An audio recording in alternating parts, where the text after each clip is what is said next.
La Edad Media en España. Entre el siglo III y IV, una importante migración de pueblos asiáticos comienzan a ocupar Europa, instalándose poco a poco en el interior del Estado romano. Estos pueblos fueron A. La raza eslava, polacos, prusianos, rusos, sármatas, dálmatas, serbios, bohemios. B, la raza tártara, hunos, húngaros y turcos. C, la raza germánica, anglos, sajones, lombardos, teutones, alanos, suevos, francos, alemanos, frisos, etc.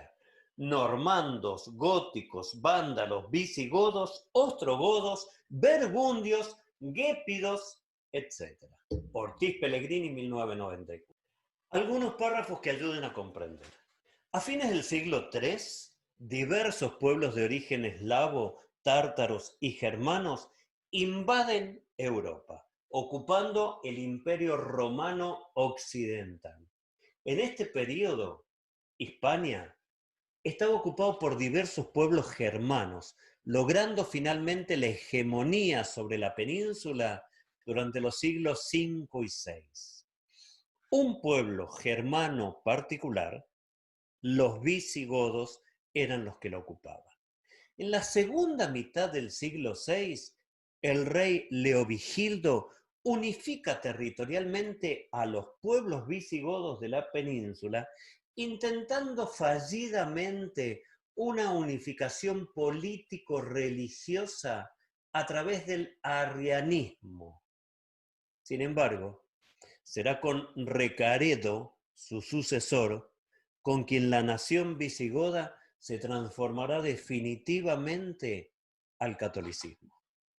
Tras la expulsión de los bizanticos en el 629, la península hispánica quedará unificada territorialmente y políticamente.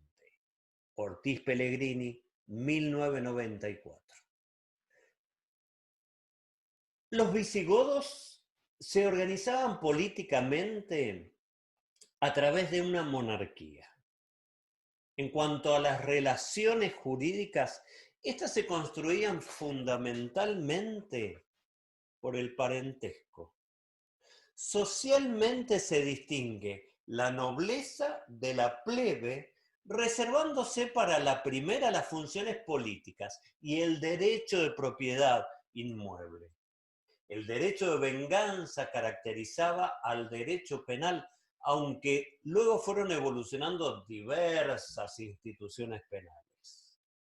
Durante este periodo, diversos códigos fueron sancionados por los visigodos, destacándose el Código de Eurico, 476.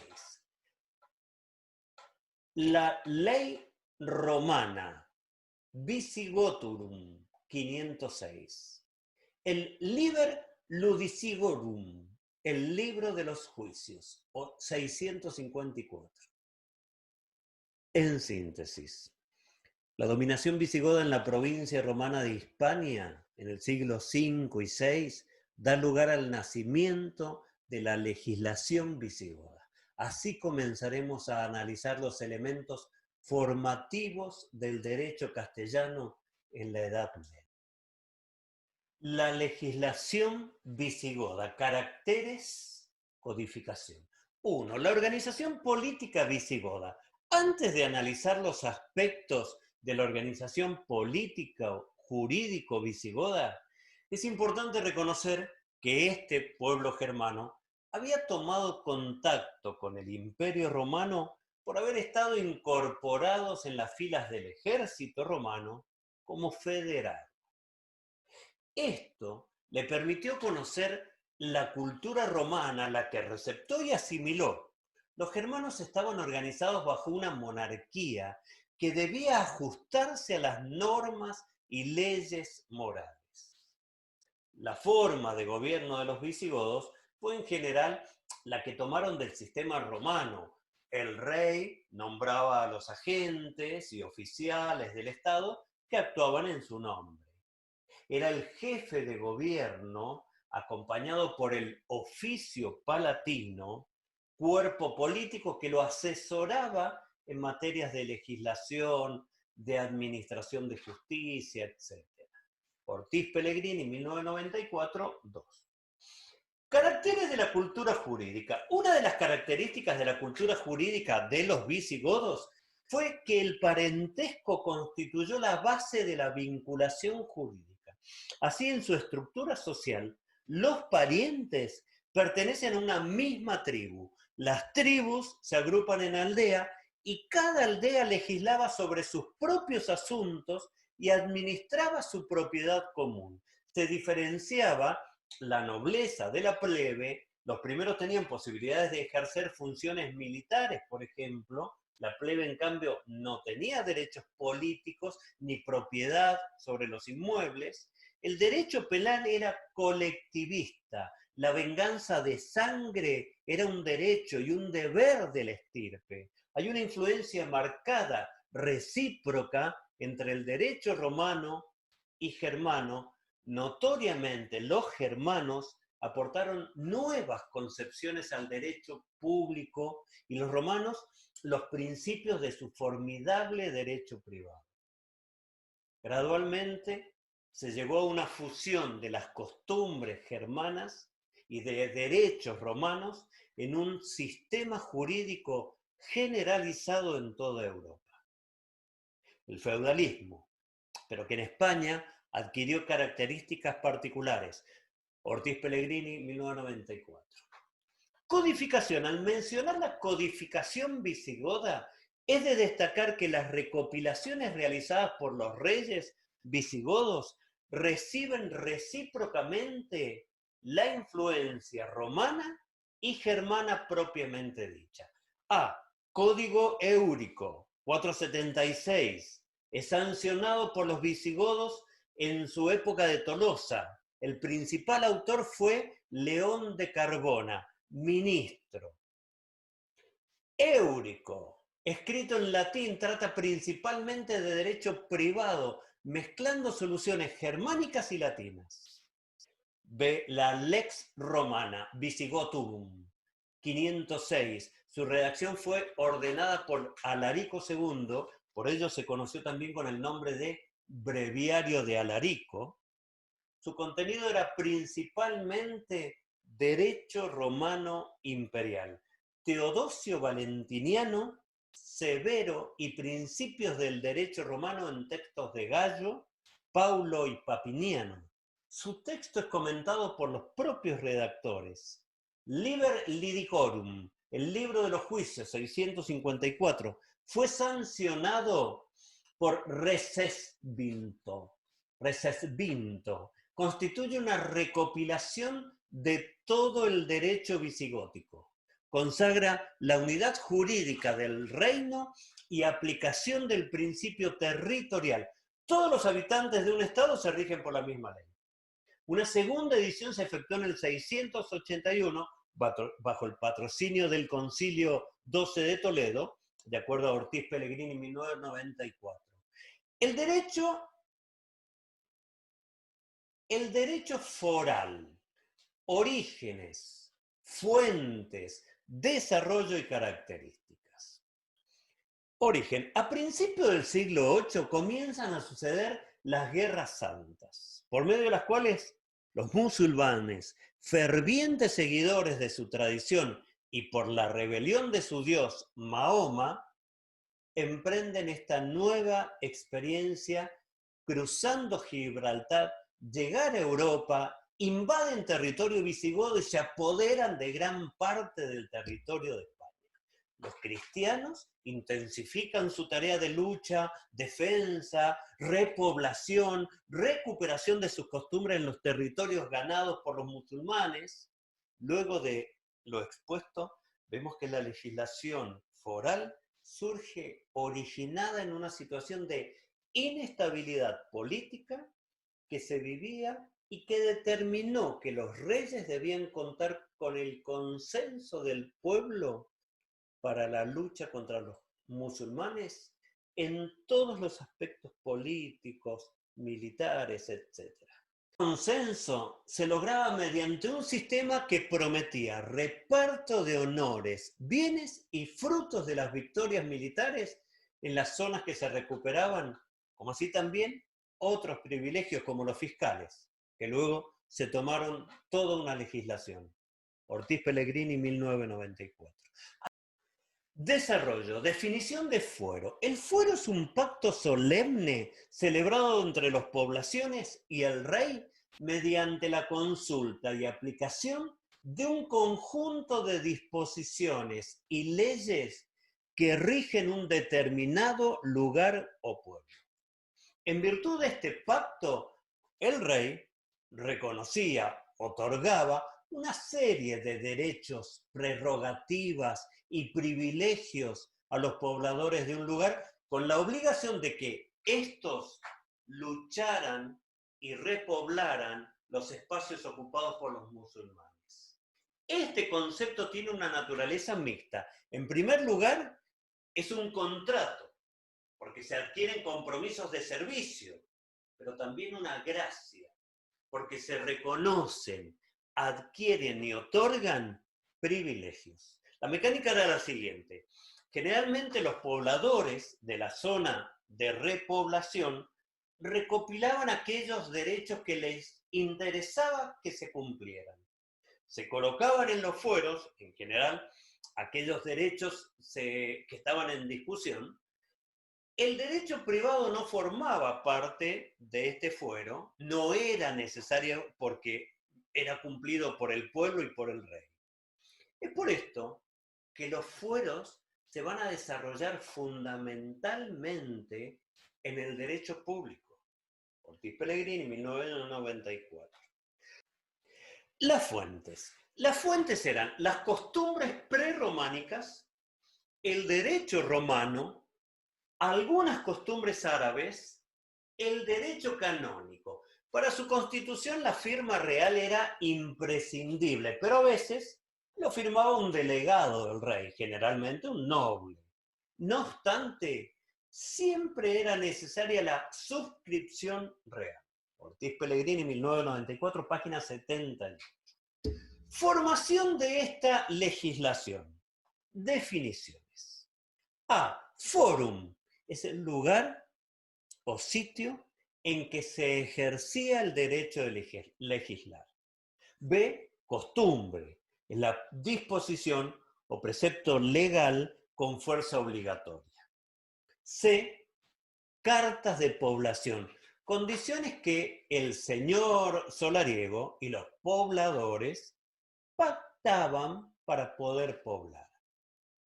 D. Escritura de donación.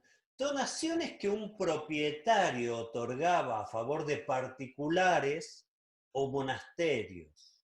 E. Derecho consuetudinario, la exención, franqueza o libertad, cualquier tributo y el reconocimiento del señorío real. F. Sentido estricto. Pacto solemne cuya virtud el rey concedía a los pobladores la villa, ciudad y las leyes por las cuales debían regirse. Elementos son los citados como fuente. También vale aclarar que la influencia eclesiástica no se hizo sentir, ya que reconocen el matrimonio civil y el divorcio. Ortiz Pellegrini, 1994. Constitución de los fueros. Por la autoridad real, compromiso de vasallaje a cambio de beneficios. Les da cierta autonomía, Ortiz Pellegrini, 1994. Por la autoridad señorial, el rey podía confirmarlos, derogarlos o modificarlos a su arbitrio. Evolución de los fueros. A. De constituir favores, exenciones de tributo en un primer momento, llegan a formarse verdaderos códigos por el número de preceptos legales hacia el siglo XI. B. Alcanzaron su apogeo en el siglo XII y XIII. Constituyeron el reflejo más exacto de la realidad, la cultura y las ideas de la época. C. En el siglo XIV comienzan a decaer y son reemplazados por la legislación general.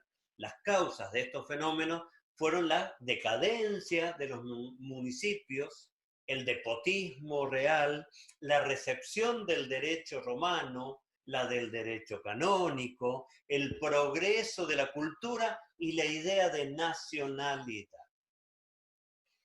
Principales fueros a modo de ejemplo. Siglo X, los de los Burgos y Castrogeris. Siglo XI, los de León y Nájera. Siglo XII, los de Cuenca, Alfonso VIII. Liber Ludiciorum, traducido al romance y otorgado a varias ciudades como código municipal con el nombre de fuero juzgo. Caracteres. A. Particularismo geográfico-social. Premios de guerra tienen un fondo democrático y federalista. Los municipios eran entidades políticas y sociales independientes. B. Privilegiado, derivación del feudalismo, forma de incentivar la reconquista. C. No técnico. Provenía de la manera ocasional con que se pactaron o promulgaron los fueros. Se daban por sabidos los grandes principios y se especificaron las normas particulares que pudieran ofrecer dudas. Era aplicado por los hombres buenos de las villas y elaborado por caudillos militares, no por abogados. Ortiz Pellegrini, página 80. En síntesis, los fueros eran particulares, privilegiados y de carácter no técnico, y si provenían de autoridad real o señorial, debían ser ratificados por el rey. Fuero de albedrío se originó para suplir las omisiones de los fueros y su falta en algunos casos. Se otorgaban para ello amplias facultades a los juzgadores o alcaldes para que aplicasen lo más conveniente según el caso que no estuviera comprendido en el fuero. Estas sentencias se llamaban albedríos, eran dictadas por caudillos militares y formaron fazañas si eran dictadas por personas determinadas en materias importantes que por una jurisprudencia que constituyó en fuentes del derecho. Ortiz Pellegrini, página 81. Contenido de los fueros. Es muy importante determinar cuáles eran los derechos y privilegios atribuidos a los pobladores por los cuales estos se obligaban a defender la tierra y a su señor. Además de esas declaraciones y garantías, los fueros regulaban sobre diferentes materias que a continuación vamos a detallar. Libertades y garantías de los vecinos, o igualdad ante la ley, salvo privilegios originados de acciones de guerra o inviolabilidad del domicilio, o jueces naturales, o participación en la administración, o movilidad en los cargos, o responsabilidad de los magistrados, o tolerancia religiosa. Derecho penal. Existen delitos simples con enormes penas y otros graves, como homicidio, sancionados con penas pecuniarias. La pena de muerte se aplicaba con horrorosas variantes. Despeñar al reo, enterrarlo vivo, castrarlo, matarlo de hambre y otras. El derecho procesal se usaba el juicio de Dios. En la prueba caldaria, el hierro encendido o el duelo judicial que demostraba la voluntad de Dios por medio de una batalla entre el acusador y el acusado. Derecho civil, matrimonio, Se trataba de incentivarlo, dándole a los casados más derechos políticos y civiles. A. Formas. 1. De bendición, religioso y moderno. 2. De juras, contrato sin publicidad por puro acuerdo de las partes. Como ejemplo de los procedimientos utilizados para la celebración, citaremos mediante esponsales, casamiento y barraganía. Ortiz Pellegrini, 1994. Clasificación de los fueros municipales y territoriales. Los fueros municipales se referían a los privilegios que el rey o el señor feudal concedían a las ciudades y se refieren a una mayor o menor autonomía del municipio. Los fueros territoriales se referían a una comarca. Ejemplo, Fuero Viejo de Castilla, Fuero de León. Ortiz Pellegrini, página 84. La recepción del derecho común, glosadores y posglosadores. A la Baja Edad Media podemos situarla entre mediados del siglo XII y la coronación de Isabel como reina de Castilla en 1474, siglo XV. Podemos ver esta etapa como el renacimiento del derecho romano. Concepto de recepción es la admisión del derecho común, es la admisión de partes principales o esenciales de un ordenamiento jurídico extraño por un pueblo sin haber sido sometido o dominado por otro. Página 85. De allí que no son recepciones las imposiciones forzadas del derecho romano o del Islam, y lo es la adopción del cristianismo.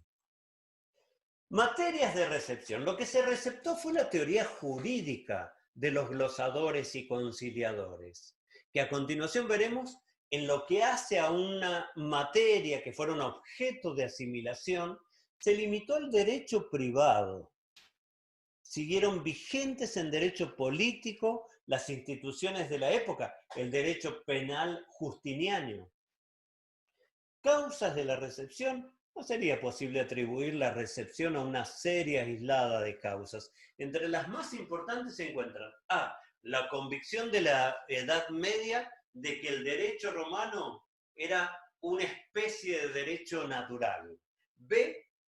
A partir del siglo XIII se difunde un movimiento cultural, el humanismo, en el campo literario y científico. C. Los juristas que al ocupar cargos en la administración tuvieron el monopolio de la jurisprudencia. Para Miguel Ortiz Pellegrini, la causa más importante, la recepción del derecho romano, se vincula estrechamente a la formación de los estados nacionales modernos. Escuela de glosadores. Esta escuela data del siglo XI y se encuentra relacionada con el gran movimiento cultural que surge a partir del descubrimiento del manuscrito de parte del Corpus Iuris Civilis. En Bolonia ya existía un estudio metódico, crítico y exégito de los textos antiguos. Su tarea comienza con el descubrimiento del Corpus Iuris y su estudio desde el punto de vista filosófico.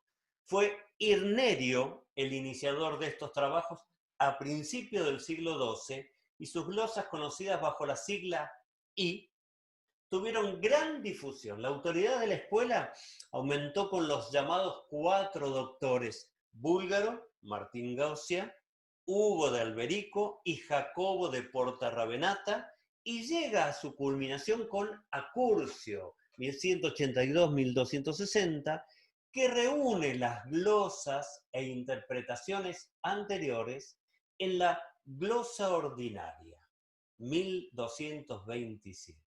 Ortiz Pellegrini, 1994. Los posglosadores o conciliadores, a partir de las glosas o interpretaciones marginales sobre el corpus realizada por los glosadores, surge la necesidad de utilizar estas interpretaciones para ser aplicadas al derecho vigente. Podemos decir que esa fue la tarea de los posglosadores. Ellos aprendieron ese método para interpretar y sistematizar el derecho práctico vigente. Estos tuvieron una actividad dictaminadora, consultiva y práctica, sistematizando la multitud de derechos particulares y mediante ellos el ideal del derecho natural de la cristiandad de Occidente. El derecho romano se tornó en realidad. Eran nombrados árbitros y por eso también conciliadores. Indagaban la razón de ser de la ley, tendieron a una nueva ordenación de la materia jurídica y a la formación de conceptos generales. La escuela se desarrolla desde el siglo XIII hasta los principios del siglo XIV, fundada por Sino de Pistoia, siendo su principal exponente Bártola de Saxoferrato, 1313-1357, uno de los más grandes juristas de todos los tiempos. Cabe destacar una de las innovaciones más profundas y realizada por el citado jurista, la distinción entre estatuto personal y estatuto real del hombre. Esta distinción nace de una reacción frente a la desprotección que tenían los extranjeros y llega a tal afirmación mediante una interpretación forzada que él mismo realiza del Código Justiniano, sentando así principios de derecho internacional. Ortiz Pellegrini.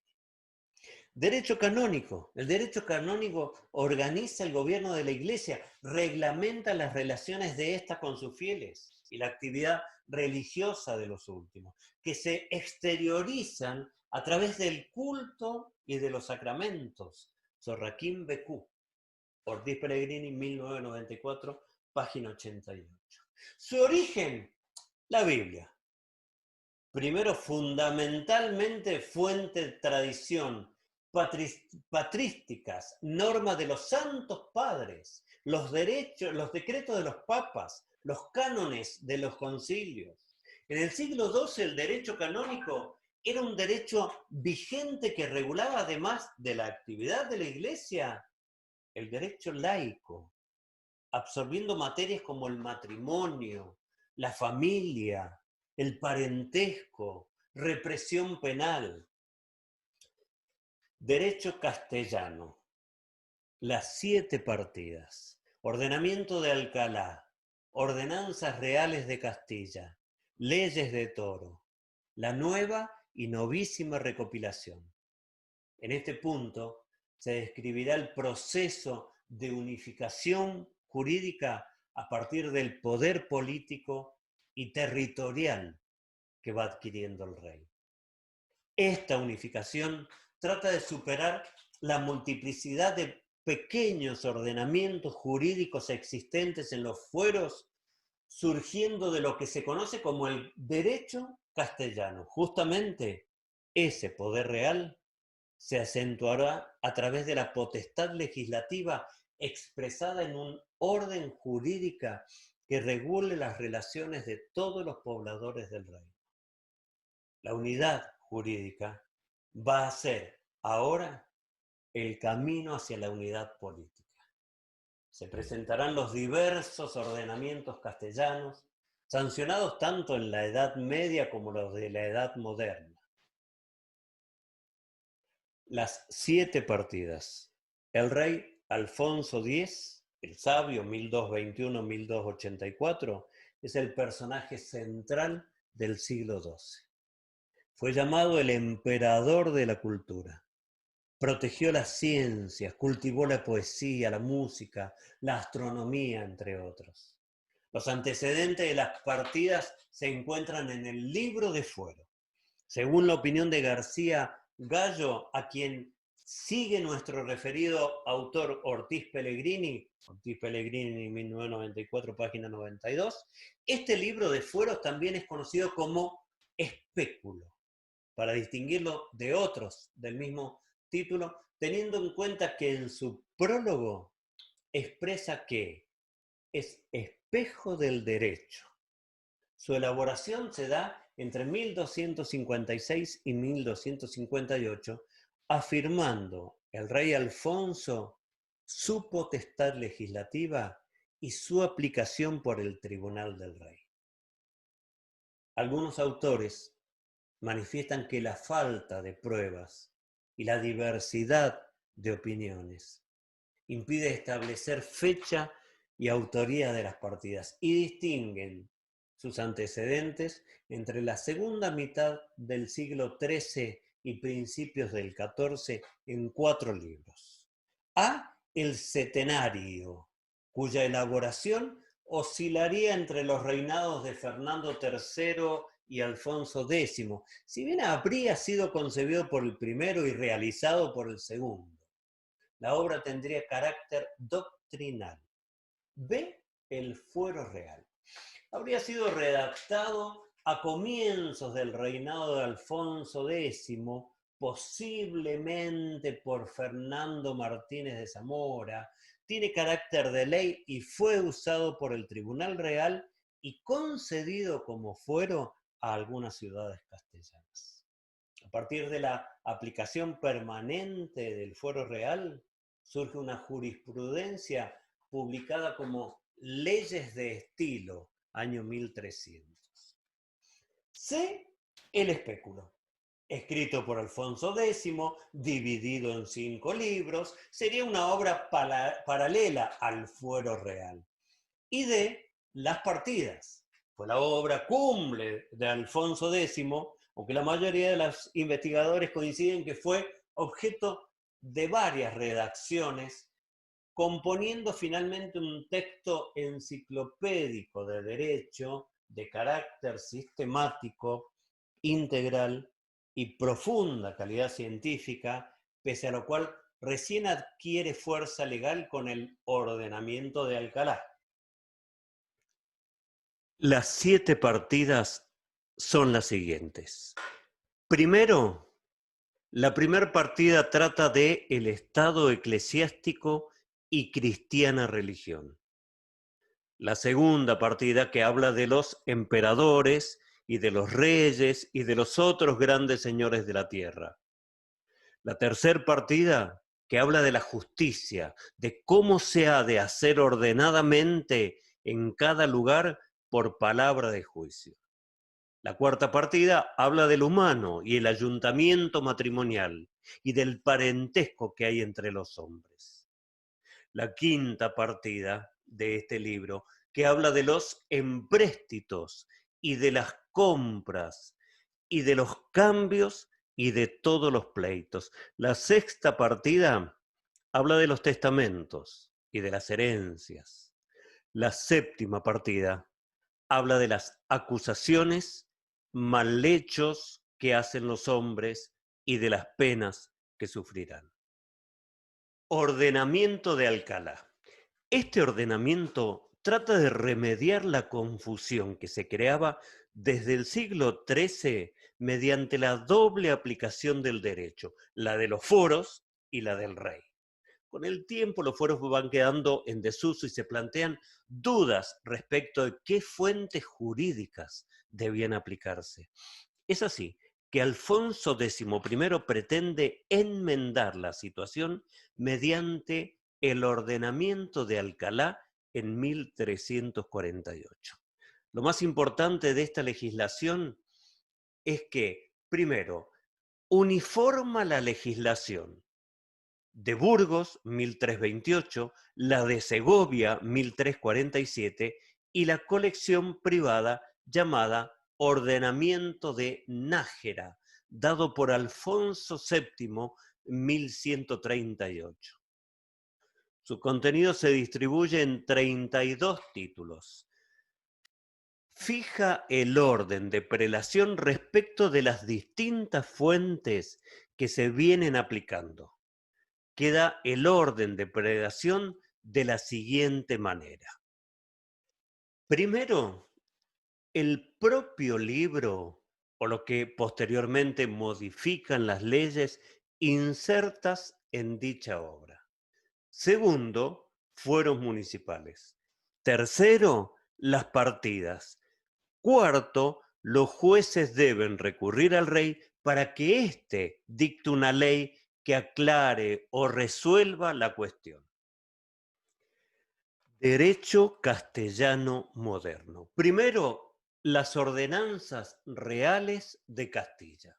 Durante el siglo XV, las Cortes piden en repetidas ocasiones que se recopilen las leyes y ordenanzas. Esto recién se cumple en 1480, cuando los reyes católicos encargan la tarea a Alfonso Díaz de Montalvo, quien imprime en 1484 el cuerpo conocido como Ordenanzas Reales de Castilla o Ordenamiento Montalvo, que agrupa por materias en 8 libros las leyes de Cortes a partir de 1348. Pragmáticas ordenanzas reales de gran utilidad, pese a no tener sanción real, los reyes lo hacen distribuir a cada pueblo.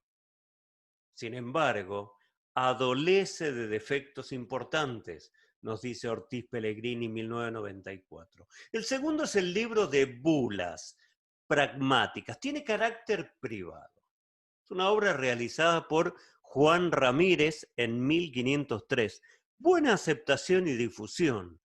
Reproduce diversas bulas sobre jurisdicción de los reyes y pragmáticas del siglo XV y de los reyes católicos. La tercera son las leyes de Toro en 1502. Se reúnen en Toledo las cortes para jurar por heredera a la infanta doña Juana. Los reyes católicos encargaron a estas cortes la confección de un ordenamiento sobre los puntos más dudosos e interesantes. La misma está compuesta de 83 leyes. No es promulgada sino hasta 1505 por las Cortes reunidas en Toro y cuando el rey Fernando ejercía recién la regencia de Castilla. Algunos redactores de la obra que se destacan en ella son Juan López Palacios Rubios. Se considera esta obra como aclaratoria y supletoria en múltiples aspectos al ordenamiento de Alcalá, si bien ratifica el orden de prelación de aquel ordenamiento. La cuarta es la nueva recopilación. En razón de los defectos del ordenamiento de Montalto, la reina Isabel ordena en su codicilo 1504 se forme una nueva recopilación para que se aclaren dudas y se eliminen las leyes superfluas y se ordenen correctamente las restantes. Se promulga en 1567. Su contenido no innova ni en derecho público ni en derecho privado. Se mantiene el orden de prelación mencionado en Alcalá y acentúa el poder real. Esta contiene 9 libros y 312 títulos. Quinto, la novísima recopilación. Se difunde desde mitad del siglo XVIII la idea de codificación en Europa. Encargado por Carlos IV, se sanciona en 1805 la novísima recopilación de leyes de España. En 1808 se publica un suplemento con leyes posteriores para mantenerla actualizada. Ortiz Pellegrini, 1994, página 99.